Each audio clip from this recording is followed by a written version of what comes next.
یہودی لڑکا جس کی وجہ سے 6,000 غیر مسلم مسلمان ہوئے۔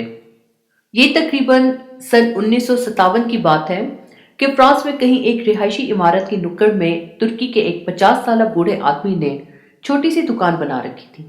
ارد گرد کے لوگ اس بوڑھے انکل کو ابراہیم کے نام سے جانتے اور پکارتے تھے۔ انکل ابراہیم کی دکان میں چھوٹی موٹی گھریلو ضروریات کی اشیاء کے علاوہ بچوں کے لیے چاکلیٹ، آئس کریم اور گولیاں ٹافیاں دستیاب تھیں۔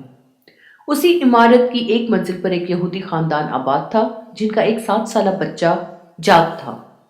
جاد تقریباً روزانہ ہی انکل ابراہیم کی دکان پر گھر کی چھوٹی موٹی ضروریات خریدنے کے لیے آتا تھا۔ دکان سے جاتے ہوئے انکل ابراہیم کو کسی اور کام میں مشغول پا کر جاد نے کبھی بھی ایک چاکلیٹ چوری کرنا نہ بھولی تھی۔ ایک بار جاد دکان سے جاتے ہوئے چاکلیٹ چوری کرنا بھول گیا۔ انکل ابراہیم نے جاد کو پیچھے سے آواز دیتے ہوئے کہا، جاد آج چاکلیٹ نہیں اٹھاؤ گے کیا؟ انکل ابراہیم نے یہ بات محبت میں کی تھی یا دوستی سے، مگر جاد کے لیے ایک صدمے سے بڑھ کر تھی۔ جاد آج تک یہی سمجھتا تھا کہ اس کی چوری ایک راز تھی، مگر معاملہ اس کے برعکس تھا۔ جاد نے گڑ گڑاتے ہوئے انکل ابراہیم سے کہا کہ اگر آپ مجھے معاف کر دیں تو آئندہ میں کبھی چوری نہیں کروں گا۔ مگر انکل ابراہیم نے جاد سے کہا، اگر تم وعدہ کرو کہ اپنی زندگی میں کبھی بھی کسی کی چوری نہیں کرو گے تو روزانہ کا ایک چاکلیٹ میری طرف سے تمہارا ہوا۔ ہر بار دکان سے جاتے ہوئے میری طرف سے لیتے جایا کرنا۔ اور بالآخر اسی بات پر جاد اور انکل کا اتفاق ہو گیا۔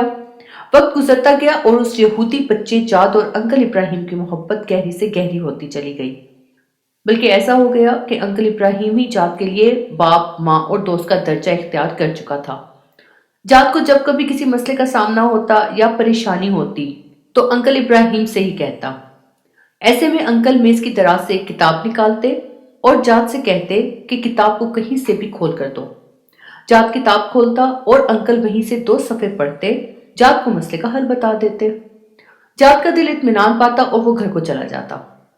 اور اسی طرح ایک کے بعد ایک کرتے 17 سال گزر گئے۔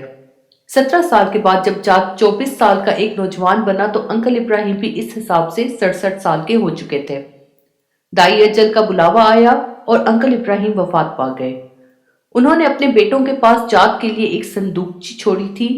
ان کی وصیت تھی کہ اس کے مرنے کے بعد یہ صندوقچی اس یہودی نوجوان جاد کو تحفے میں دے دی جائے۔